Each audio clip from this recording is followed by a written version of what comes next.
Hi everyone, welcome back to the channel. So I've been using the FaceApp mobile application for a while now in order to add filters to my photo, but now I have decided to cancel my subscription. I have realized that it wasn't as straightforward as I thought. So if you are also looking to cancel your FaceApp subscription, whether you are on Android or iPhone, here is how you can do it. First of all, you need to simply don't try to cancel your subscription in the FaceApp application. Instead, you need to simply open your Google Play Store or App Store and tap on your profile icon in the top right hand corner of the screen.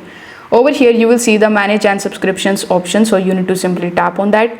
Now tap on the subscription option, and over here you will see the list of all of the subscriptions that you have in your account. So you just have to simply select your FaceApp application subscription and then tap on the cancel option in order to cancel that. So from here you can easily cancel your FaceApp subscription.